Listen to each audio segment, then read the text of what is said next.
네, 저는 항상 말씀드려요. 아무 문제 없다. 몸에도 문제 없고 마음에도 문제 없고 잘 살고 있고 잘 살아왔고 앞으로도 잘 살 거다라는 말씀을 상담을 하시는 분들한테 항상 해드리거든요. 근데 이 말만 들어도 우시는 분들이 너무나 많아요. 그러니까 쫓겨서 산 거죠. 새롭게 정말 시간이 많이 걸리지 않지만 효과가 뛰어난 내 마음을 알아차리는 방법 하나 말씀을 드리려고 해요. 바로 입니다. 건강검진보다 몸의 신호를 관찰하는 게 중요하다는 얘기가 있는데요. 우리가 가장 먼저 주의 깊게 알아차려야 할 신호는 무엇인가요?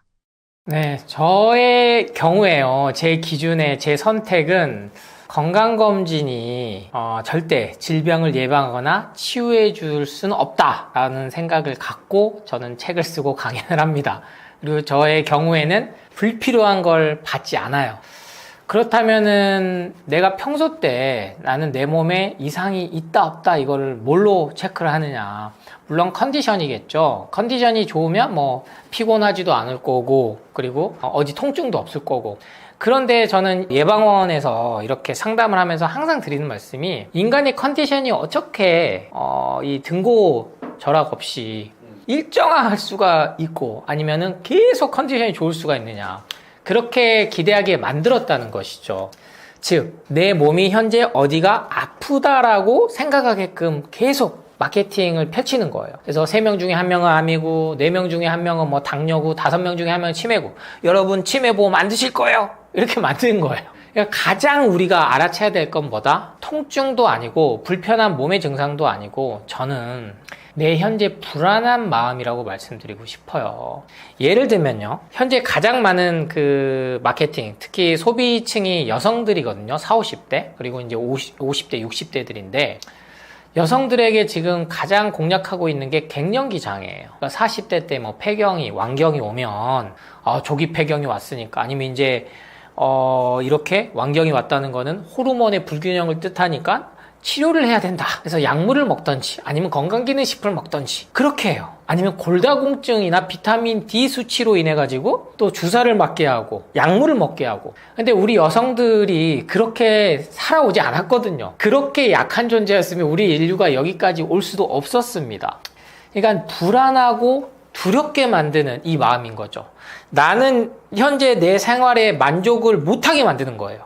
SNS의 순기능이 저는 가장 좋은 게 얼마 전에 이제 이번 촬영하기 전에 조금 어떻게 요새 또 유행이 돌아가나 하고 봤더니 우연찮게 머리가 2개 있어요. 말 그대로. 몸은 하나인데 이 몸 하나에 머리가 2개 달린 20대 중반의 서양 여성이에요. 근데 그 여성이 생활을 잘 합니다. 그리고 심지어 교사가 되기 위해서 교생 실습도 나가요. 근데 아이들이 전혀 이상하게 생각하지를 않고 그 직장에서도 그걸 혐오스러워 하지도 않아요. 그분은 그리고 심지어 남자친구도 있어요. 1명의 남자친구였는데 2명이니까 인격이 2명이잖아요. 뇌는 따로따로니까. 그럼 남자친구랑도 데이트도 해요. 그러니까 남의 시선을 의식하지 않고 내 몸에 이상이 있다라고 생각하진 않는 거죠. 불편할 뿐이지만 내가 살아가는 데 있어서 왜? 내가 언제 죽을지도 아무도 모르는데 그분 심지어 운전도 해요. 그러니까 뭐 운전하신 분들은 많죠. 양팔이 없어서 발로만 하신 분들도 있고 다리가 없어서 손으로만 하신 분들도 있고 근데 그런 경우들은 그럴 수 있다 하고 봤는데 이렇게 각각의 인격체가 있으면서 말 그대로 농담도 해요. 나는 눈이 4개여서 학생들한테 너희들이 딴짓하면 나는 금방 알아챌 수 있어 조심해. 그래서 삶에 대한 여유는 몸에서 오는 게 아니더라. 그래서 가장 우리가 이제는 알아차려야 될 신호는 부정적인 감정들, 걱정이 많아지고 걱정이 많으니까 당연히 불면이 오는데 불면만 놓고 뭔가를 해결을 하려고 하는 거예요. 멜라토닌을 먹어야 된다는 등, 다른 거를 또 먹어야 된다는 등. 왜 불면이 왔는지는 들여다보려고 하지 않고요. 그럼 궁극적으로는 뭐다? 내 몸에 영향을 주는 건 가장 우선적으로 마음이더라. 그래서 마음의 병이 왔나 안 왔나를 봐야지.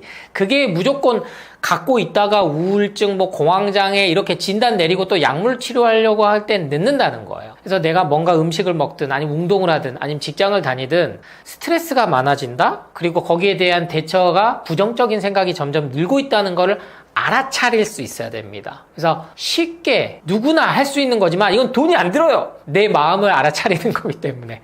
하지만 누구도 잘 강조하지 않으려고 하는 부분. 그래서 가장 첫 번째, 내 마음이 조금 부정적이고 감사하는 마음이 없어지고 자꾸 몸에 문제가 있고 더 나가서 삶 전반에 문제투성이다라고 생각하는 게 없는지 그 신호를 초기에 알아차리셨으면 좋겠습니다. 피로와 피곤함을 단순한 과로로 넘기지 말아야 하는 이유는 무엇인가요? 지금도 뭐 가장 유명한 카피라이터죠. 피곤은 간 때문이야. 그리고 뭐 이거 하나리면 한 방이면 쏴, 그죠? 어깨에 곰새머리가 날아간다, 이런 광고. 아니면 숙취해소제들. 분명히 이 피로와 피곤함 그리고 통증을 무시할 수는 없죠. 근데 지금 뭐 자기개발, 아니면 자기관리, 자기개발의 대표적인 주자들, 그리고 누구나 선망의 대상으로 보는 세계 최고의 부자들로 일컫는 테슬라의 일론 머스크, 아니면 엔비디아의 젠슨 왕, 자수성가한 인물들이니까요. 근데 그분들이 하는 말은 아마존 뭐 창업자도 마찬가지고요. 일주일에 정말 뭐 하루도 쉬는 날이 없었다. 그리고 하루로 치면은 기본 16시간, 뭐 18시간은 일을 했다는 거예요. 그러니까 잠은 뭐 3, 4시간만 잤다는 거고, 그렇게 미친 듯이 일해서 정말로 그거 자체를 즐겼던 시기가 있어서 지금의 내가 있다라고 성공한 사람들이 공통적으로 얘기를 합니다. 그러니까 그거를 이겨낼 수 있었던 거는 체력이 뛰어나서, 아니면 뭐 영양제를 잘 챙겨 먹어서, 이런 것보다는요, 정신이, 마음이 육체를 지배했다는 거예요. 그러니까 이 피곤함도 못 느낄 정도로 했다는 거죠. 근데 우리 대부분의 직장인들한테 그거를 강요하면 안 되거든요. 스트레스 받거든요. 아무리 내가 회사의 주인이라지만 이게 내가 놀면서 돈을 받는다, 이런 마음으로 일하는 건 한계가 있어요. 그래서 피로와 과로를 주의해야 된다라는 그 측면은 저 이렇게 말씀드리고 싶어요. 자연 치유력, 재생력이 있는데 이 시간을 주면 회복을 해서 통증이라는 건 반드시 경감이 되게 돼 있다. 그런데 우리가 일상생활에서 그걸 막는 게 뭐다? 바로 대표적인 게 술, 담배. 여기에 커피가 들어가는 겁니다. 술, 담배, 커피는 강력한 화학물질이기 때문에, 즉 발암물질을 갖고 온다는 건 술, 담배는 이미 다 경고 문구가 붙여 있고, 아직 커피는 그 단계까지 안 갔지만, 대표적으로 커피가 갖고 있는 카페인이나 여러 가지 물질들이 우리 몸이 피곤해서 쉬라고 하는 그 호르몬 전달 체계를 딱 끊어버린다는 게 확인됐어요. 그럼 이게 또 뭐다? 진통제. 마찬가지인 거죠. 그래서 우리가 일상생활에서 술은 뭐 계속 안 드신 분들도 있지만, 커피는 나도 모르게 계속 진통제 효과를 갖고 와요. 두통이 없어지고 통증을 없게 해주거든요. 그러니까 이게 계속 과로가 누적되는 겁니다. 그래서 이게 쌓여서 어느 날 갑자기 갑상선 항진증, 저하증 진단 수치로 나타나고, 이게 더 오랜 시간 쌓이고 여러 가지 게 복합적으로 쌓여서 특히나 스트레스까지 강력한 그런 것들이 맞물리면 암세포가 1cm 이상 즉 나와가지고 건강검진에서 나오는 거죠. 그렇기 때문에 분명히 이거를 과로를 계속 하는 거는, 저는 현재의 제 삶이 뭐 정답이다 아니다 이걸 떠나서 20대, 30대, 심지어 지금 40대까지도 나도 저렇게 한번 해볼 수 있지 않을까라고 막 하루에 16시간씩 일하고, 아니면은 8시간 일하고, 또 건강을 위해서 그 피곤한 몸을 끌고 또 PT를 받아요. 막 헬스장 가서 2시간씩 꼭 운동해야 되는 강박을 줘버렸단 말이에요. 운동이 뭐 조성노화의 지름길이고 혈당을 낮추는데 가장 좋은 게 걷는 거고 근육을 만드는 거다. 뭔가 산업을 계속 이거는 만드는 거거든요. 실은 소비를 갖고 오는 겁니다. 그래서 지친 몸 이끌고 운동하고 집에 와서 또 이게 그냥 잠이 안 오니까 또 야식 시켜 먹게 되고, 또 야식 먹으면 잠 안 오니까 또 건강기능식품 먹게 되고, 아침에 일어났더니 또 몸이 당연히 피곤하죠. 쉬어주면 되는데 아침부터 또 모닝커피로 시작을 하고. 그래서 피로와 이 피곤함, 통증들은 잘 관리는 해야 되지만, 우리는 현재는 그냥 쉬어주면 되는데, 아무것도 안 하면 되는데 뭔가를 계속하게 만들어서 그거를 해소하게 하는 방법에 우리가 끌려가고 있다. 그래서 절대로 그 방법보다는 조금은, 정말로 저는 다이어트 상담을 할 때 운동하지 말라고 하거든요. 일단은 쉬어라. 음식부터, 식생활 습관부터 바꾸고 운동하려고 하지 마라. 운동할 수 있는 힘이 생겼을 때 그 다음 운동해라. 근데 반대로 마음이 많이 아프신 분들, 우울한 분들은 반대로 그분들은 집에만 있거든요. 그러면 또 맨발 걷기 꼭 하셔라. 햇볕 쐬셔라. 정말 햇볕 쐬는 게 중요하다. 그렇게 또 상황에 맞춰서 말씀을 드려요. 그러니까 누군가 정해놓은 이 틀 안에 나를 맞추지 마시고, 가장 뭐다? 일단은 쉬어주는 시간 갖고 안 됐을 때 최소한 이틀에서 3일은 걸려요. 감기만 걸려도 일주일 걸리잖아요. 병원에 입원하면 빨리 나는 이유는 딱 하나예요. 나쁜 음식 못 먹게 하고 술, 담배 못하게 하고 커피 못 먹게 하고 쉬게 하니까 빨리 나는 거예요. 비타민, 종합 비타민, 링거 맞아 수액 맞아서 빨리 나는 게 아니란 말이에요. 그래서 일단은 내가 피곤하고 계속 뭔가 짜증이 나고 하면은 좀 쉬어주는 시간. 그래서 여행이라는 게 그래서 필요한 거고, 근데 여행도 막 억지로 가는 여행들 말고 남이 가는 그런 관광 명소도 찾지 말고 조용히 나만의 시간을 좀 가질 수 있는 그런 힐링 타임을 꼭 하루에 5분이나 10분이라도 가져보시기를 권합니다. 내 마음을 알아차리는 연습을 강조하셨는데 일상에서 실천할 수 있는 간단한 방법에는 어떤 것들이 있나요? 네, 참 이게 우리만의 문제는 아닙니다. 저는 항상 말씀드려요. 아무 문제 없다. 몸에도 문제 없고 마음에도 문제 없고 잘 살고 있고 잘 살아왔고 앞으로도 잘 살 거다라는 말씀을 상담을 하시는 분들한테 항상 해드리거든요. 근데 이 말만 들어도 우시는 분들이 너무나 많아요. 그러니까 쫓겨서 산 거죠. 남한테 지적을 받았다고 생각해서 피해의식, 대표적으로 우리 며느리들이 시엄마한테 아니면 아들이 아버지한테 무시당하고 인정받지 못해서 내가 현재 내 삶이 성공하지 못했다 생각해서 실패했다 생각해서 이게 근데 모든 게 연관이 돼 있더라는 거죠. 그래서 이거는 제가 먹는 거를 바꿔보라는 말씀 많이 드렸지만 운동하는 방법 중에서는 제가 맨발 걷기 정말 강조를 많이 드렸고요. 이번에는 새롭게 정말 시간이 많이 걸리지 않지만 효과가 뛰어난 방법 하나 말씀을 드리려고 해요. 바로 필사입니다. 내 마음을 알아차리는 방법 중에 하나로 글을 따라 써보는 거예요. 그래서 많이들 성경, 불경, 종교적인 그런 믿음이 있으신 분들은 필사를 많이 하시거든요. 근데 이게 막 숙제처럼 하실 필요는 없고 좀 짧고 굵게. 그래서 방금 말씀드린 것처럼 하루에 5분이나 10분 정도 그게 내 마음에 좀 여유를 들여다보고 아니면 건강에 관한 정보들을 조금은 들여다볼 수 있고 그렇게 해서 필사를 한번 해보시는 경험. 이 필사 의외로 안 해보신 분도 있어요. 그러니까 중고등학교 때 깜지 쓰라고 막 열심히 그 시절 이후에는 성인이 돼서는 필사를 하기가 어렵거든요. 그러니까 이게 손편지를 써보는 거랑은 또 다른 거라서 그래서 소설을 따라 써보시는 것도 필사가 될 수도 있고 여러 가지가 있지만 너무 강박되지 않게 그래서 마음을 알아차린다라는 거는 분명히 오롯이 그냥 아무 생각이 없는 거에서부터 시작을 합니다. 그게 이제 명상이고 이제 절을 하는 그런 행위들을 통해서 잡념을 떨쳐버리는 수행이라고 표현을 하는데 마음 공부라는 거는 누구에게나 필요해요, 실은.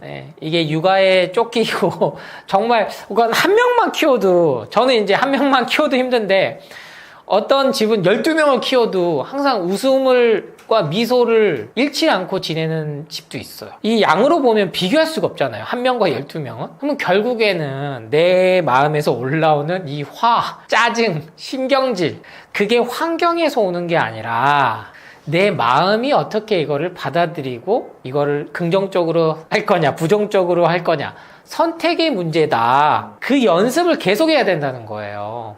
선택을 결국엔 내가 하니까 그때 비로소 인생의 진짜 주인으로 살 수 있는 거고 그 누구로부터도 종속되지 않고 끌려다니지 않고 독립된 삶을 살 수가 있는 겁니다. 그러니까 남들이 볼 때도 와, 왜 저렇게 살아? 막 12시간씩 일하고 돈도 못 벌면서. 근데 그 사람은 행복한 거거든요. 왜? 자기가 원해서 하는 거니까. 선택해서 하는 거니까. 그런 분들은 절대 안 와요. 절대 안 옵니다. 근데 집에선 나 인정도 안 해주고 난 이렇게 열심히 일하는데 처자식은 아빠를 ATM 기계로만 여기고 그렇게 하면서 성공하셨던 분들은요.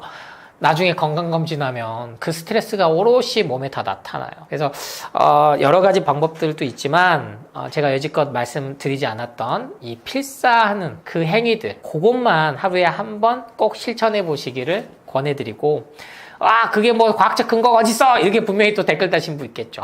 이게 바로 자기 암시라고 스스로에게 계속 암시를 긍정적인 확언들을 주고 말 그대로 세뇌시키는 거죠. 그게 심리적으로 모든 게 작용을 한다라는 게 현대 과학에서 밝혀졌어요. 뇌에 영향을 준다는 거고 뇌에 긍정적인 역할을 한다는 건 호르몬 체계, 면역 체계를 향상시킨다. 즉 생각만으로도 예전에 수행자들은 다 그랬어요. 가부좌 틀고 10년, 20년 하면 당연히 퇴행성 관절염 오고 막 다 아파야 되잖아요. 근데 그런 분들은 하루에 한 끼도 안 먹고 명상만 했는데도 몸에는 아무 이상이 없다라는 거는 그만큼 우리 몸이 가진 힘이 위대하다는 겁니다. 그래서 막 그렇다고 여러분이 면벽 수행하라는 건 아니니까 가볍게 필사로 한번 좀 자기 암시, 긍정의 힘, 감사의 힘을 매일 줘보시기 바랍니다. 암이 재발하는 이유 정말 우리가 먹는 음식 때문인가요?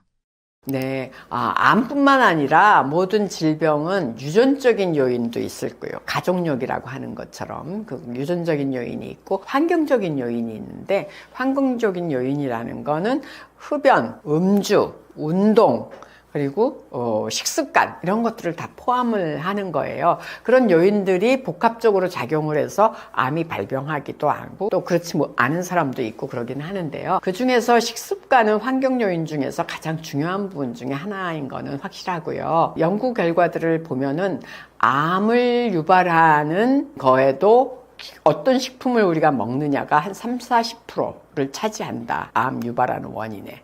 이렇게 되어 있고, 또 암을 치료하거나 예방하는 데 도움을 주는 것도 음식이 40% 정도 차지한다. 그러니까 사실 그 뜻은 뭐가 되겠어요? 암이 안 걸리려면 우리가 안 먹어야 되는 식품을 잘 판단해서 그거는 피해주고, 피할 건 피하고, 또 먹어야 될 건 꼭 섭취를 해주는 그런 식습관을 가져야지만 암을, 발병을 예방할 수가 있고 건강하게 살 수가 있다, 이런 뜻이 되겠죠. 그래서 사실은 암 발병하는 이유에서 음식이 가장 중요한 환경 요인 중에 하나다, 이런 말씀드립니다. 의외로 암을 유발하는 식품에는 무엇이 있나요? WHO의 국제암연구소에서 암 유발 물질들을 1군, 2군, 2A군, 2B군 뭐 이런 식으로 분류를 하는데요. 1군이라고 하는 거는, 1군 발암물질이다 하는 거는 우리 인간 인체에서 암을 유발할 수 있는 확률이 높다는 것이 과학적으로 근거 자료들이 많이 있다라고 하는 뜻이에요.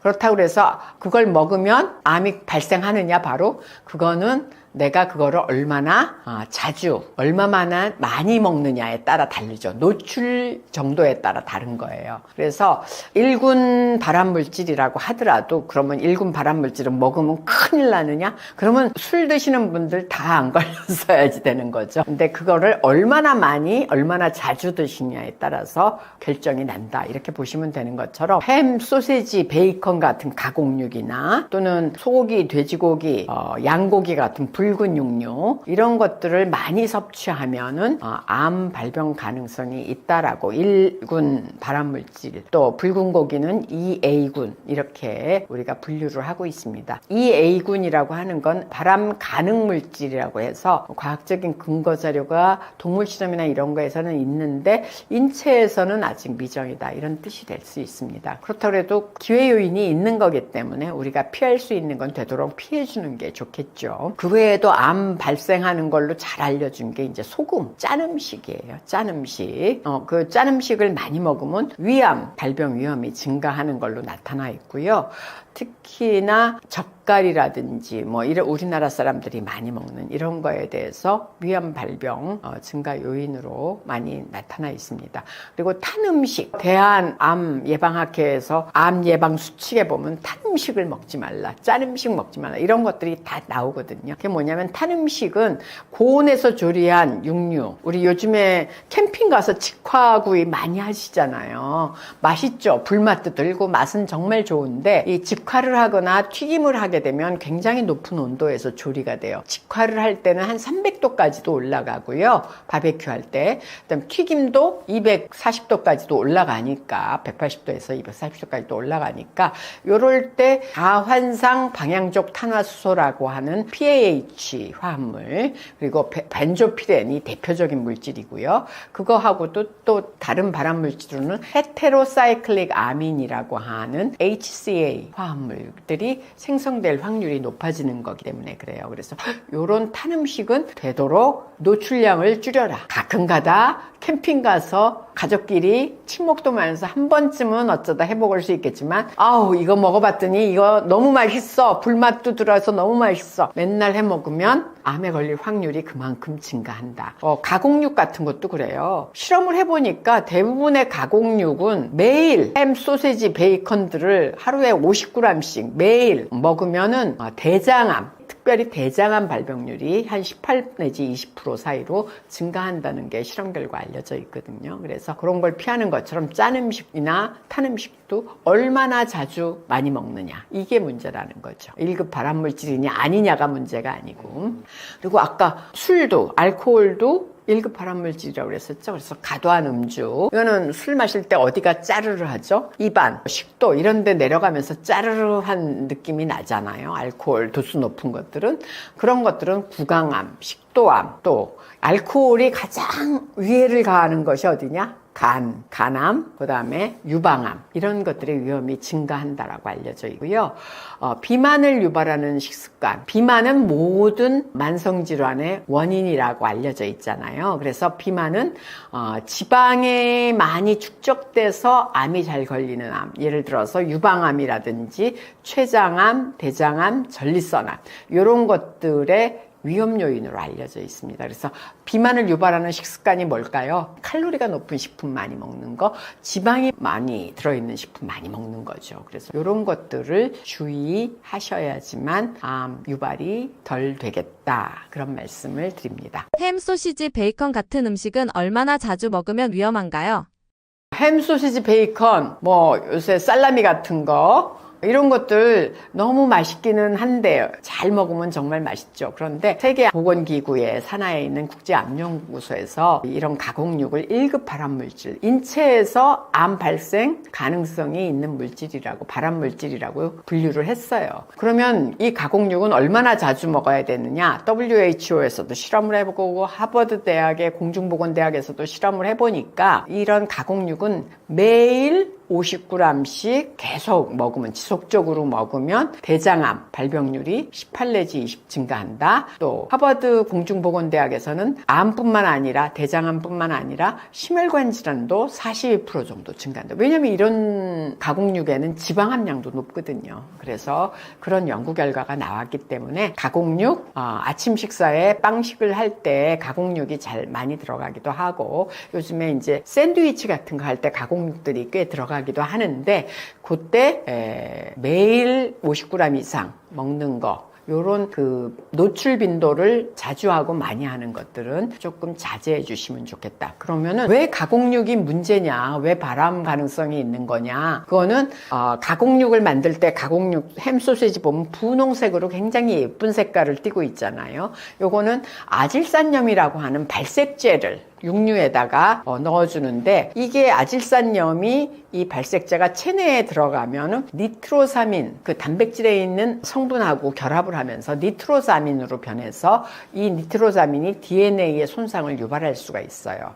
그리고 이제 가공육이라고 하는 것들이 돼지고기 주로 쓰는 거잖아요. 그러면 붉은 육류를 쓰는데 적색육에는 햄철이 포함이 돼 있잖아요. 이 철분은 우리 몸에 꼭 필요하기도 하지만 또 이게 너무 많이 저장이 돼 있으면 오히려 활성산소를 생성해서 대장 점막에 손상을 가져올 수가 있거든요. 그래서 문제가 되는 성분이 될 수가 있고, 또 이런 가공 육류들은 조리를 할 때 뜨거운 온도에다가, 고온에다가 조리하는 경우들이 많이 있어요. 베이컨 같은 경우가 특히 더 굉장히 고온에다 조리를 하게 되는데, 저는 사실 베이컨을 먹게 되면 그 기름, 삼겹살 그 기름띠를 하기 위해서 바삭바삭하게 될 때까지 조리를 하거든요. 기름을 쫙 빼려고. 그러다 보니까 고온 조리를 하게 되는데, 요 과정에서 벤조피렌과 같은 PAH 화합물들이 생긴다든지, 또 헤테로사이클릭 아민과 같은 발암물질들이 생긴다든지 해서 우리 몸에서 돌연변이를 유발하게 돼서 발암 가능성을 높이게 되는 거죠. 그러면 이런 가공육을 먹으면서 위험을 줄이는 식습관의 팁을 좀 알려주세요, 그러실 수가 있는데, 아까 이게 1급 발암물질인 게 문제라기보다는 얼마나 자주 많이 먹느냐가 더 문제다. 암 발생 위험률은 거기에 달렸다. 그런 거 아니에요? 그러니까 가공육 섭취를 최소화하도록 해라. 아무리 많이 먹어도 일주일에 1회 이상 먹지 마셔라. 일주일에 한 번 정도 50g 이하로 드셔라. 이렇게 얘기를 말씀드릴 수가 있겠고요. 육류라는 거는 우리가 단백질 식품으로 먹는 거 아니겠어요? 그러니까 단백질 식품에는 꼭 이렇게 붉은색 육류만 있는 거 아니에요. 적색육만 있는 게 아니기 때문에 생선, 닭가슴살 하는 이런 동물성 육류들도 있겠고, 식물성 육류로는 콩류가 있어요. 그런 것들을 좀 활용을 해보시면 좋겠다. 요즘에는 콩으로 만든 인조육들도 많이 나오잖아요. 베지테리언들이 많이 먹는. 그러니까 그런 것들을 활용을 해서 샌드위치 같은 거 만드는 것도 추천해 드릴 수 있을 것 같습니다. 그리고 되도록이면 이런 가공육을 먹을 때 항산화 물질이 많이 들어있는, 그래서 이 가공육에서 아질산염에 의해서 생성되는 니트로사민이라고 하는 발암물질의 독성을 억제해 줄 수 있는 항산화 물질이 많이 들어있는 채소 과일을 같이 많이 드셔라. 특히나 이 니트로사민은 비타민C, 아스코르브산의 항산화 물질에 의해서 그 독성이 많이 제어가 되기 때문에 비타민C 함량이 높은 과일이나 채소 이런 것들을 함께 많이 드시기를 추천드리고요. 아까 뭐가 제일 위험하다고 그랬어요? 베이컨도 고온 조리하는 거, 또 직화하는 거 이런 거가 나쁘니까 되도록 가공육을 먹더라도 이렇게 물에다가 데쳐내는 거 있잖아요. 삶아내는, 데쳐내는 거. 이렇게 하면은 아질산염의 함량도 물에 빠져나가기도 하고, 그래서 줄어들기도 하고, 물은 가장 높이 올라가 봤자 몇 도예요? 100도. 기름은 240도까지도 다 올라가요. 250도도 올라가고 발연점이 그렇게 높으니까. 그래서 물을 사용하는 조리법으로 좀 조리법을 개선해 주시면 좋겠다 이러는 거고요. 가공육이 요즘에는 아질산염이 니트로사민이라고 하는 발암물질을 만드는 게 이미 과학적으로 다 알려져 있기 때문에 가공육 제품에서도 과학기술이 발전하면서 무아질산염 가공육, 햄, 소세지, 베이컨들도 만들고 있어요. 그러니까 가공육 제품을 대체품으로 쓰시는 것도 사용하시는 것도 도움이 될 수 있겠죠. 요즘 많이 쓰는 플라스틱 용기나 일회용 컵이 정말 암의 원인이 될 수도 있나요? 플라스틱 용기 사용하는 거가 요즘에 미세 플라스틱이 좀 논란이 많이 되면서 걱정들을 많이 하시는 것 같고, 일회용 컵은 환경에 문제도 되고 그래서 그런데 사실 일회용 컵도 그 코팅이 미세 플라스틱을 만들어낸다는 건 별로 잘 모르시는 것 같아요. 그래서 그러면 미세 플라스틱이나 일회용 컵에서 나오는 이런 것들이 암의 원인이 될 수 있느냐? 요거는 현재로서는 직접적인 원인 결과의 관계가 성립한다고 입증할 수 있는 증거는 불충분해요.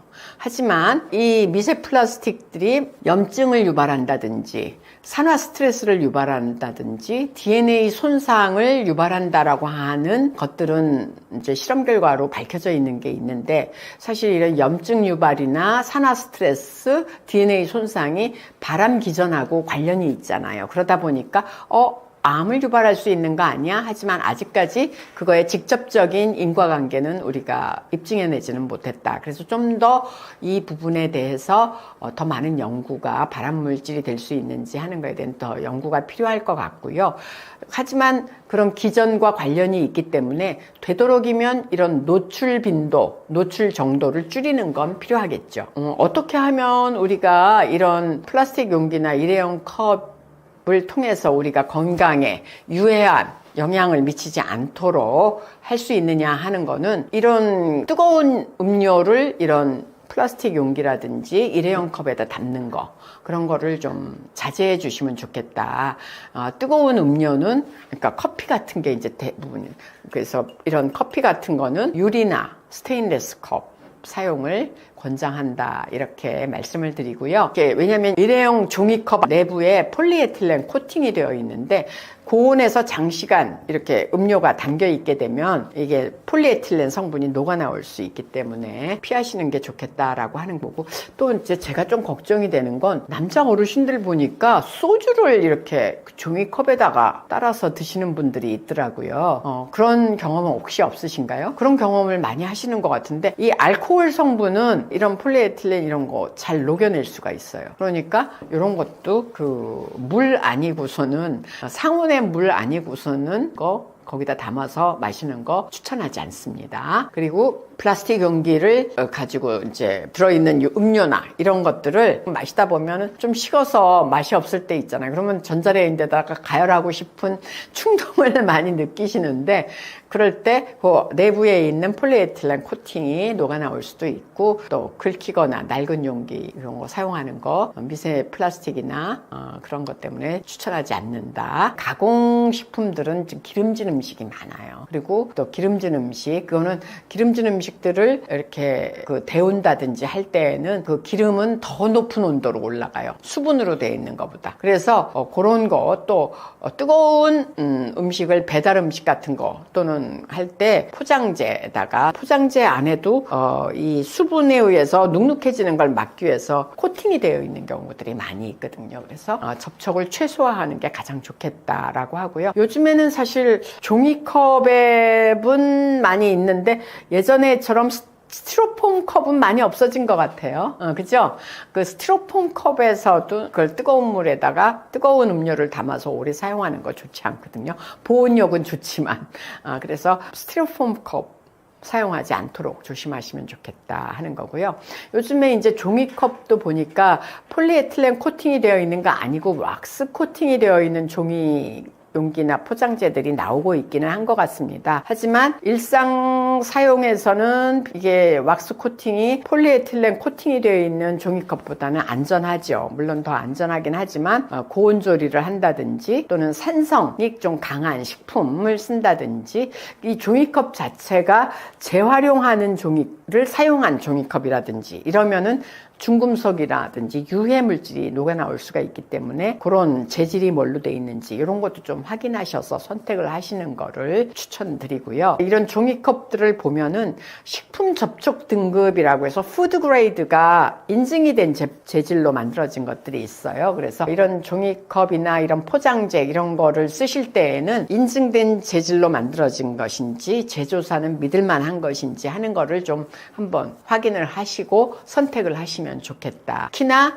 배달 음식을 하시는 분들, 이런 분들도 요즘은 이제 플라스틱이 안 좋다고 하니까 종이 코팅된 거에다 많이 담아 주시더라고요. 근데 이제 사장님들, 외식업체 사장님들 그런 것도 한번 꼼꼼히 봐주시고 선택해 주시면 고맙겠다 하는 말씀 드리고요. 이 종이라고 해서 우리가 그거 그대로 전자레인지나 오븐에다 넣고 고온으로 가열하는 거는 아까 그 안에 코팅들이 주로 되어 있기 때문에 바람직하지 않다 말씀드렸고, 산성이나 알코올 성분이 높은 그런 음식들 또는 음료들 활용하는 거 추천하지 않는다 말씀드렸으니까 그 점 꼭 유의해 주시면 고맙겠습니다. 교수님께서 추천하시는 암 치료에 도움이 되는 식단이 있나요? 이제 암에 걸리고 나면 암이 무서우니까, 아직까지도 암이 치료가 조금 잘 이제는 치료율이 높아지기는 했어도 조기 발견하면 암은 역시 굉장히 무서운 질환이잖아요. 그러니까 그 암 치료에 도움이 되는 식품들을 찾으시는데, 그거를 조금 암 치료 식품하고 암 예방 식품을 조금 혼동하시는 것 같아요. 암 치료 식품은 암 예방 식품하고는 전혀 다를 수가 있습니다. 그러니까 암 치료에 도움이 되는 식품이나 식단이라고 하는 것은 그 암 치료 중에는 암 수술을 한다든지 방사선 치료를 한다든지 항암 치료를 한다든지 할 때 체력하고 면역력이 굉장히 많이 소모가 되잖아요. 그래서 체중도 빠지고, 그러니까 암 치료 식단이라고 하는 것은 사실은 단순히 체중을 유지하고 영양 공급을 넘어서 이런 방사선 치료나 항암 치료하다 보면 부작용이 생길 수 있기 때문에, 구토를 한다든지 뭐 여러 가지 부작용들이 있기 때문에 이 회복력을 높여서 면역 기능을 유지할 수 있는 식단을 말하는 거지, 암 예방하는 거하고는 조금 다를 수 있다, 이렇게 하는 거를 분명히 좀 말씀을 드리고요. 암 치료 식단의 핵심은 우리가 골고루 영양소를 다 잘 먹는 균형, 그리고 이런 암 치료라고 하는 게 체력을 굉장히 소모하는, 그래서 근육도 많이 빠지고 막 그래요. 그러니까 충분한 양을 드시는 거, 그리고 암 치료, 항암 치료를 하다 보면 우리 몸의 점막들이 식도나 뭐 이런 혀 이런 데 다 망가져 가지고 그 자극성 있는 거 잘 못 드시는 경우들이 많은데, 그래서 그래서 부드러운 음식들 요 세 가지가 관건이에요. 암치료식에서는 그 균형 있는 영양소를 섭취하도록 하는 거, 충분한 열량을 섭취하도록 하는 거, 부드러운 자극성이 덜한 그런 질감으로 섭취하도록 하는 거, 요게 관건이고요. 충분한 에너지를 섭취하기 위해서 한다는 거는 무슨 이유냐면 체중을 감소를 막고 근육 손실을 방지하기 위한 거고요. 이런 체중 감소나 근육 손실을 방지하기 위해서는 단백질을 충분히 보충을 해주셔야 돼요. 그래야지만 이런 점막이 상하거나 손상된 것들이 세포가 재생이 될 수 있고 그런 상처가 난 것들을 치유할 수가 있기 때문에 그렇고요. 면역 기능이 떨어져 있는 상태이기 때문에 암 환자들은 다른 세균이나 이런 바이러스에 의해서 감염이 되기가 쉽기 때문에 감염을 예방할 수 있게 그런 식사를 하셔야 되고, 항암 치료 동안에 구토라든지 설사, 또 미각이 변화되고 식욕이 없는 거, 식욕부진 이런 거에 대응할 수 있는 그 항암 치료의 부작용을 완화시킬 수 있는 그런 식사를 하시는 게 암 치료 식단이다, 이렇게 보셔야 돼요. 그래서 충분한 에너지를 섭취할 수 있고 골고루 된 영양소를 섭취할 수 있는 게 관건이에요. 암 치료식은. 그런 거에 비해서 그러면 일반적으로 우리가 암 예방식은 뭐냐? 암이 걸리지 않게 예방하기 위해서는 뭐가 필요하냐?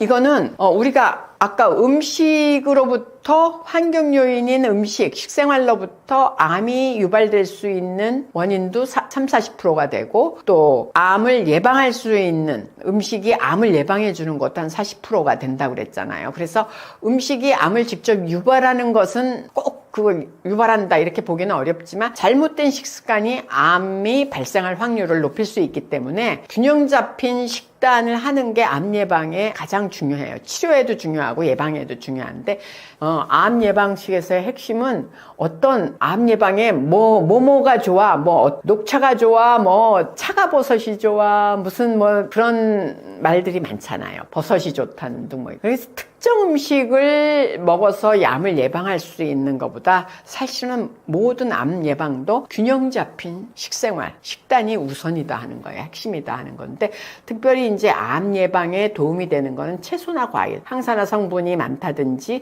항산화 성분이 들어있는 것들이 대부분 항염 효과도 좋기 때문에 이런 것들이 우리 몸에서 암을 유발하는 돌연변이를 생산하는 DNA 손상을 어느 정도 억제해 줄 수 있어서 그런 거, 그리고 통곡물이나 식이섬유들 이런 것들은 우리 몸에 들어온 위해 성분, 암 유발 요인을 빨리 우리 몸에서 제거시켜 주는데 도움을 줄 수 있기 때문에 대장암이라든지 이런 소화기계 암을 위험을 감소시킬 수 있어서 그런 것들이 도움이 되고요. 특히 이제 오메가3 지방산이 있는 등푸른 생선 같은 것들은 오메가3 지방산에서도 특히 생선에 많이 들어있는 EPA라고 하는 성분은 항염증 효과가 좋습니다. 이런 오메가3 지방산이 많이 들어있는 등푸른 생선 많이 드시는 것도 도움이 되겠다.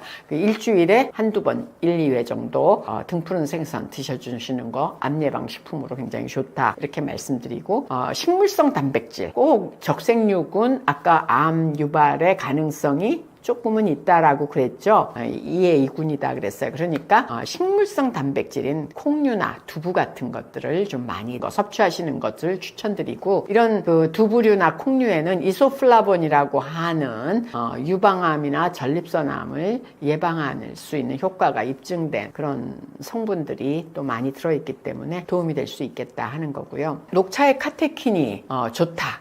커피에도 우리가 하루에 2-3잔 이하로만 마시면, 적정량만 마시면, 너무 커피를 많이 마시는, 과량을 마시는 거 아니면 도움이 된다, 건강에 도움이 된다. 커피에 대해서 찬반도 많고 그러지만 녹차나 커피의 그런 항산화 성분들, 항염 성분들이 세포를 보호하는 효과도 있기 때문에 도움이 될 수가 있는데, 너무 과량을 먹는 거는 추천하지 않습니다. 너무 과다 섭취할 경우에는 오히려 역효과가 나타날 가능성도 없는 게 아니거든요. 그래서 이런 것들, 암 예방식품은 채소, 과일, 식이섬유소나 항산화 성분이 많이 들어있는 통곡물이나 식이섬유들, 그다음에 항염증 효과가 있는 생선이나 오메가3 지방산이 있는 등푸른 생선, 생선류는 단백질도 넣기 때문에 면역력도 증진시키고요.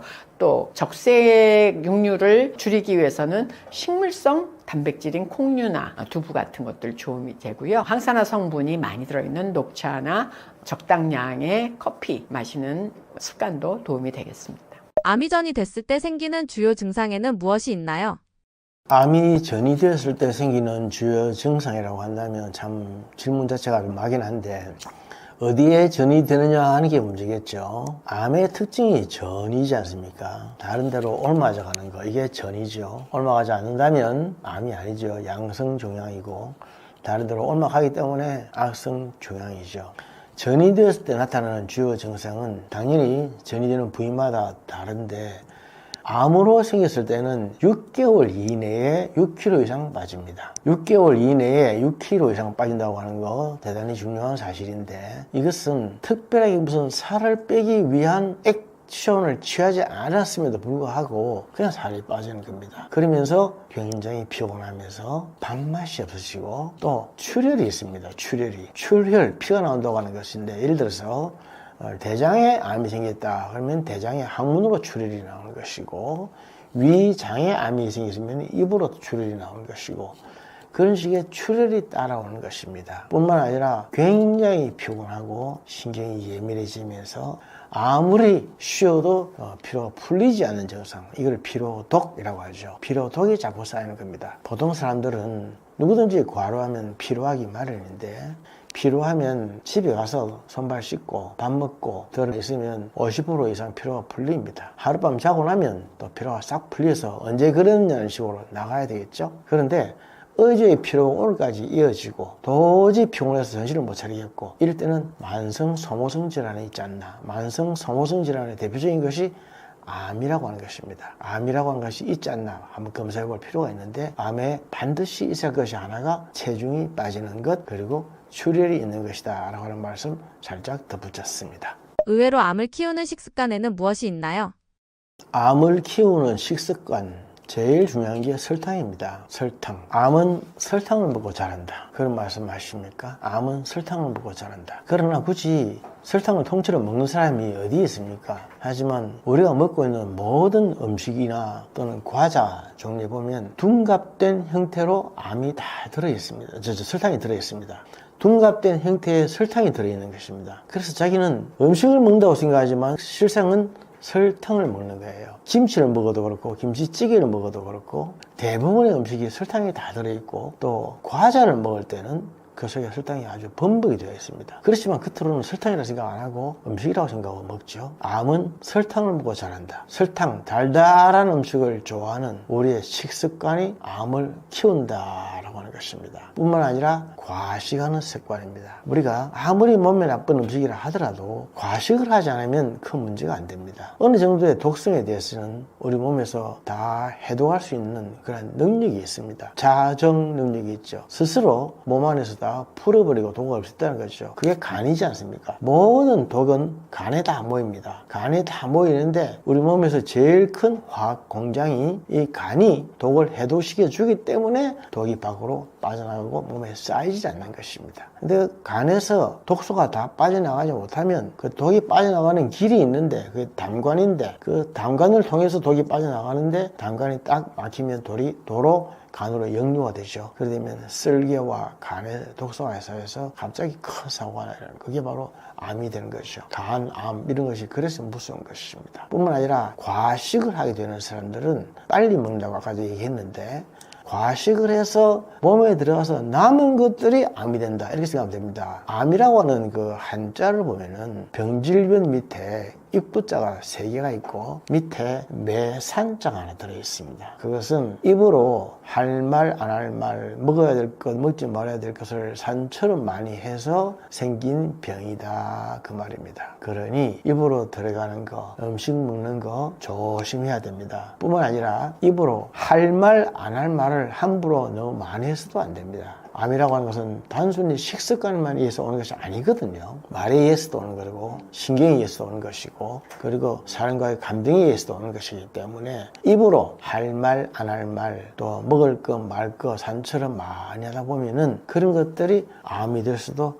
있다라고 하는 거죠. 그러면서 운동을 하지 않고 스트레스가 많이 쌓이고 그렇게 되면 그게 원인에 대해서 오히려 암이 자꾸만 키워진다라고 하는 겁니다. 뿐만 아니라 암에 걸렸으면서도 우리 한국 사람들의 특징이 자꾸 쓸데없는 것을 많이 먹는 경향들이 있습니다. 제가 항상 임상에서 강조를 하는 건데 메이저와 마이너라고 하는 게 있습니다. 우리가 많이 먹어서 몸에 도움이 되는 걸 메이저라고 하죠. 3대 영양소, 탄수화물, 지방, 단백질 이런 것들은 많이 먹어야 몸에 양분이 되는 겁니다. 그에 비해서 마이너 팩터가 있습니다. 이것은 미량 원소라고 하는 것인데 비타민과 미네랄입니다. 이것들은 조금 먹어야 됩니다. 조금 먹어서 탄수화물, 지방, 단백질을 촉매 역할을 해줘서 도와주는 것인데 임상에서 보면은 오히려 미네랄을 그리고 비타민 종류를 너무 많이 먹어요. 비타민과 미네랄 같은 미량 원소를 너무나 많이 먹어가지고 오히려 그것 때문에 과잉돼서 암이 드는 경우도 참 많이 봤습니다. 정리하면 정말 많이 먹어야 될 음식을 많이 먹는 건 괜찮은데 적게 먹어야 될 음식을 많이 먹었을 때 그게 좋은 것이 아니라 몸에 해가 될 수도 있다고 하는 거죠. 비타민과 미네랄 같은 거 혹시 내 주위에 소위 영양제라고 해서 오히려 이것도 저것도 분별하게 많이 먹는 것은 없는지 한번 챙겨보시길 바랍니다. 그런 것들이 소량으로 흡수되어야 될 것들이 너무나 많이 들어가면 오히려 그런 것들 때문에 암이 될 수도 있습니다. 예를 들어서 비타민 B가 아무리 좋다고 해도 그것을 너무 많이 먹으면 뇌에 종양이 생기는 것과 같은 이유입니다. 그런 식의 우리가 알지 못하는 그런 영양제를 너무 많이 먹어서 또는 몸에 좋다고 이것저것 좋다더라 하는 것을 근거 없이 많이 먹어서 오히려 그런 것 때문에 몸에서 암이 생기고 암이 더 악화된 경우도 많이 있다라고 하는 것을 꼭 얘기하고 싶습니다. 암 치료에 있어 한국인 환자들이 겪는 어려움은 무엇이 있나요? 우리나라 암 환자들은 굶어 죽는다 그랬죠. 굶어 죽는다. 서양 환자들은 배 터져 죽는다. 한국 사람들은 굶어 죽는다. 왜 그러냐 하면 암에 걸리면 이것도 먹지 마라, 저것도 먹지 마라, 이것도 안 좋다, 저것도 안 좋다. 이래서 워낙 제한하는 음식이 많습니다. 보십시오. 이것도 먹으면 안 되고 저것도 안 되고 해서 다 금하고 제한하다 보면은 결국 먹을 게 없다는 겁니다. 그런데 그에 비해서 서양의 암 환자들은 자기가 암 걸리면 친구들한테 동네방네 소문을 냅니다. 내가 암이란다, 내가 이렇단다, 이렇게 얘기하면 그 사람들이 그게 이거 좋다더라, 저거 좋다더라, 이거 많이 먹어라, 저거 많이 먹어라 하면서 막 가져옵니다. 막 가져오다 보면은 많이 먹게 되죠. 그러나 우리 한국 암 환자들은 너무 안 먹어서 결국 암으로 죽는 게 아니라 굶어서 죽는다. 그래서 암 환자는 영양실조로 죽는다. 그런 말이 있습니다. 왜 그런가 하면은 암에 대한 치료의 원칙을 잘 몰라서 그렇습니다. 한의학에서 암을 치료할 때에 예를 들어서 우리 몸에 10, 암이라고 하는 덩어리가 10이라고 한다면 그 중에 10분의 7이나 8 정도는 잘라내야 됩니다. 암의 조직을 잘라내고 암의 독소 한 방에서는 사기라고 하죠. 나쁜 기운. 사기를 잘라내서 없애야 됩니다. 그리고 나머지 2 정도 3 남아있는 것들은 우리 몸의 원기를 북돋워 가지고 우리 몸의 원기로 하여금 스스로 남아있는 암기운을 제거해서 쫓아내도록 만들어 줘야 됩니다. 이것을 부정거사라고 합니다. 전기를 북돋워 주어서 사기, 즉 나쁜 기운을 쫓아낸다. 부정거사 하는 것입니다. 그래서 누구든지 처음에는 암을 수술을 하든지 또는 제거하는 치료하는 약을 쓰든지 해서 암을 쫓아내는 치료를 합니다만은 그 다음에 부정을 못해서 그런다. 북돋워 줄 부자입니다. 전기를 북돋워 준다. 우리가 부조한다 그러죠. 부조. 북돋운다. 힘을 북돋워 준다 할 때 부자를 쓰는 것입니다. 그게 부정을, 즉 전기는 원기인데 몸에 원기를 바짝 도와주면 몸 안에 있는 원기가 면역력을 얻어가지고 그것이 스스로 암을 쫓아내고 제압시키는 겁니다. 물론 몸속에 있는 암을 다 제압시킬 수는 없어요. 우리 몸의 세포의 개수가 예를 들어서 보통 100조 개라고 합니다. 100조 개. 100조는 세알릴 수가 없는 거죠. 무한히 많다는 겁니다. 무한히 많은 100조 개의 세포가 매일 대사를 하는데 완전한 대사를 하지 못하고 전자 한 개가 불완전한 소위 불완전 대사를 하게 됩니다. 그러다 보면 전자 한 개를 빼앗긴 세포가 특히 그것이 DNA 핵에서 전자를 빼앗기면 그 세포가 병든 세포가 되어서 바로 돌연변이해서 암세포가 되는 것입니다. 우리가 음식 하지만은 음식을 먹어서 또는 생활 습관이 어떻게 해서 암이 걸린다 하는 것은 사실은 50% 이하입니다. 50% 이상 주된 원인은 돌연변이 된 암세포입니다. 정상세포가 있다가 어느 날 갑자기 돌연변이해서 전자한계가 부족한 암세포로 바뀌어버리면 그것이 문제가 되는 건데, 이렇게 되는 것이 무려 50% 이상이라는 것입니다. 그런데 이렇게 50% 이상 돌연변이된 암세포가 갑자기 확 증가하죠. 그래서 몸속에 있는 원기를 북돋워 가지고 원기로 하여금 그것을 쫓아내게 만들어서 개수를 줄이는 것입니다. 암세포가 누구든지 다 가지고 있습니다만은 10억 마리 이하로 줄어들면은 암이 아니다, 낫다라고 말합니다. 아까 제가 100쪽이라고 얘기했죠. 누구든지 100쪽의 암을 가지고 있습니다.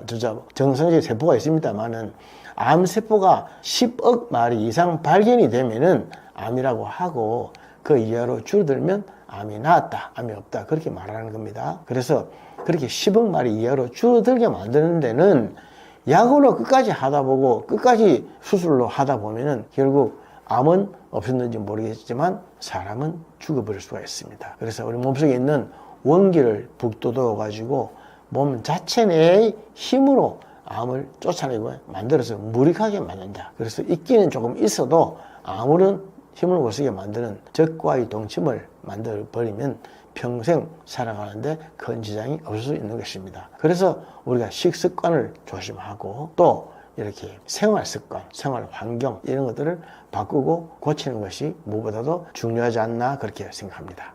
원장님께서 건강을 위해서 지키고 있는 원칙 있으신가요? 네, 건강을 제가 생각하고 있는 나름대로의 원칙이 있습니다. 여기까지다 라고 하는 거죠. 우리가 살다 보면은 내 힘으로 할 수 있는 게 있고 할 수 없는 게 있지 않습니까? 또 상대방이 얘기해서 되는 게 있고 또 안 되는 게 있죠. 그럴 때 생각하는 것이 여기까지다 라고 하는 생각을 하죠. 여기까지는 나는 할 수 있고 또 저 사람도 할 수 있겠지만 여기 이상으로는 도저히 할 수가 없는 것이 있습니다. 무리하게 요구하거나 기대를 하게 되면은 자꾸만 실망을 하게 되고 화가 나게 됩니다. 짜증을 부리거나 기대를 하다가 자꾸만 화를 내게 되면은 그런 것들이 직접적으로 몸에 병을 일으키는데 대표적인 것이 암입니다. 암 환자들에게 나타나는 여러 가지 특징 중에 하나가 신경질적인 사람, 많이 불안해하고 긴장해하는 사람, 또 다른 말로 하면 완벽주의자죠. 완벽주의자들에게 많이 나타납니다. 그래서 완벽주의라고 하는 것 자체가 사실은 굉장히 병인데, 완벽주의자의 특징은 자기가 병이라고 하는 것을 모르고 있습니다. 나이가 들어갈수록 세상을 살아가려면 좀 부족해도 된다, 여기까지다, 더 이상은 할 수도 없고 또 해서는 안 된다, 기대해서는 안 된다 라고 하는 것을 미리 예단하고 포기하고 하는 것이 좋죠. 제가 결혼을 하는 후배들이 그렇게 얘기합니다. 결혼식이라는 것은 대단히 참 의미 있고 아주 행복한 일이지만 또 다른 의미에서 보면 미리 포기하는 것을 배우는 것이다.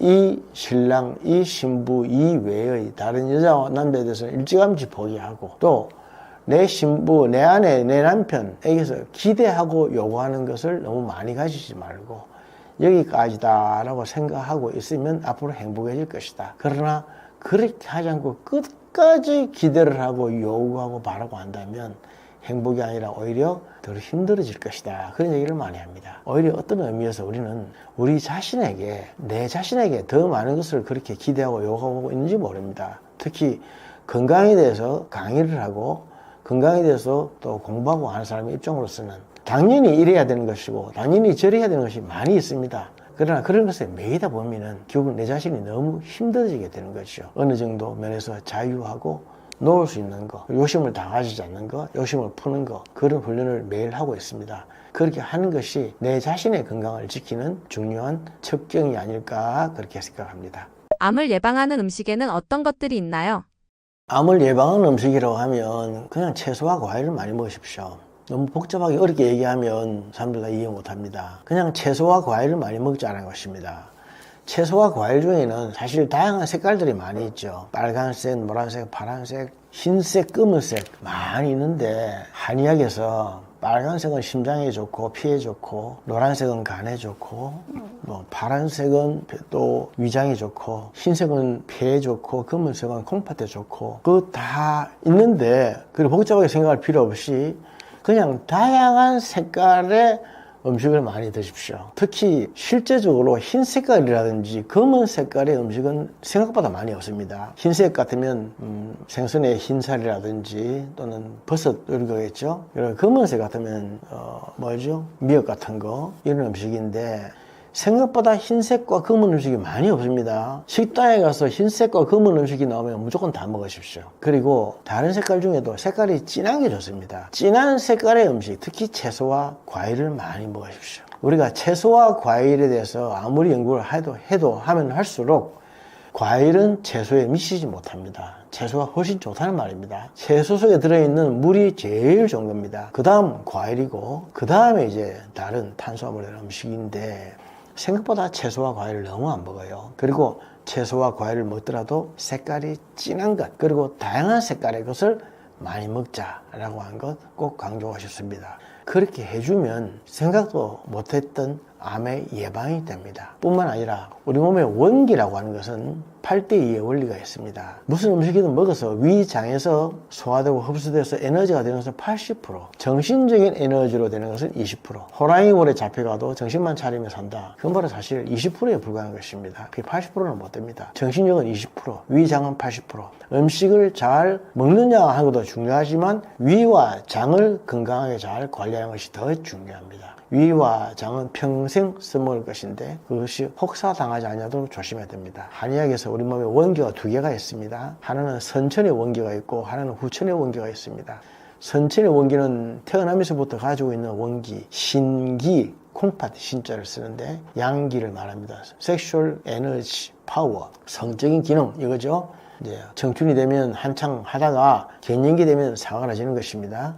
그러나 그에 비해서 비기라고 하는 것이 있는데 이것은 음식을 먹고 소화하는 기능입니다. 죽을 때까지 가는 것입니다. 그래서 제일 중요한 것이 소화의 기능, 위와 장의 기능, 비기입니다. 비기. 사람은 신기가 약해져도 비기가 강해지면 그 힘으로 죽을 때까지 가는 것인데 제일 마지막에 신기와 비기가 다 떨어지면 그냥 죽는 거죠. 그 원기가 떨어지면 죽는 것이다. 그 말입니다. 그래서 어떤 음식보다 중요한 것은 어떤 음식이든 소화하고 흡수해서 우리 몸에 에너지화 시킬 수 있는 위와 장의 기능이 더 중요하다. 그게 비기가 중요하다. 그래서 위장을 상하지 않도록 그렇게 조심하는 것이 대단히 중요합니다. 많이 먹지 말고 조금 적게 먹고 빨리 먹지 말고 천천히 먹으면서 자극성 있는 것을 피하고 그리고 몇 가지 원칙 그렇게 해놓는 것이 중요하다고 생각합니다. 암 환자들을 위해서 위로의 말씀 부탁드립니다.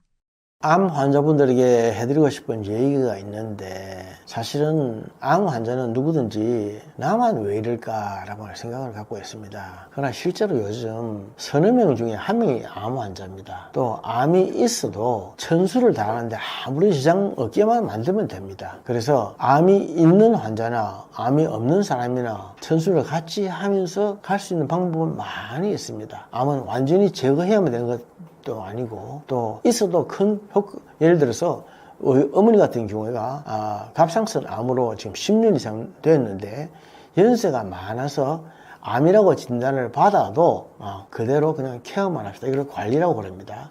관리만 잘하면 꼭 칼을 내지 않고도 천수를 누리는데 아무런 문제가 없는 경우도 많이 있습니다. 그래서 암이 걸렸을 때 많은 사람들이 아주 당황해하고 또 힘들어하고 비관하고 하는데 절대로 그러하지 마시고 정말 내 나이에 내 체력에 정말 어떻게 치료하는 것이 제일 좋을까 반드시 한번 살펴보십시오. 여러 가지 방법이 있습니다. 그리고 에너지를 도와야 됩니다. 제가 아까 말씀드렸듯이 암 때문에 죽는 것처럼 보여도 실제는 영양실조 때문에 죽는 게 더 많다. 외국 사람들은 오히려 그렇지 않다라고 하는 것입니다. 그래서 암 환자분들에게 적절한 음식, 영양을 취하면서 치료의 방법도 다양하게 있으니까 하나만이 아니라고 하는 거 생각하시고 다양하게 살펴보는 것도 도움이 되지 않을까 생각합니다. 네, 반갑습니다. 저는 부산에서 한의원을 하고 있는 김양규라고 합니다. 김양규 한의원 원장입니다. 79년도에 경희대를 졸업을 하고 86년도에 박사를 땄죠. 그래서 40여 년 부산 해운대에서 한의원을 개원하고 있습니다. 그리고 습관을 바꾸면 120까지 살 수 있다라고 하는 것이 비롯해서 생활 습관과 관계되는 책들을 제가 펴낸 것이 5권 됩니다. 지금 유튜브 같은 곳에서 제 이름 김양규라고만 치면 제가 TV에서 강의한 내용들도 많이 뜨고 새까맣게 나올 겁니다. 굿TV를 통해서 제가 6년 반 동안 제 이름 들어가는 김양규 박사의 성경적 한약을 강의한 적이 있고, 지금 극동방송을 통해서 매일 라디오 닥터를 22년간 아직까지 방송을 하고 있습니다. 뿐만 아니라 제가 임상을 하면서 또 일본어도 제가 가능을 합니다. 그래서 일본인들에게 진찰도 가능하고 일본어로 설명도 가능하고 일본에 가서도 제가 또 특강도 많이 하고 그렇게 하고 있습니다. 혹시 일본인들이나 일본과 관계되는 분들이 한방적인 진료를 받거나 강의를 요청을 일들이 있으시면 제게 연락하시면 제가 많은 도움을 드릴 수가 있겠다라고 생각합니다.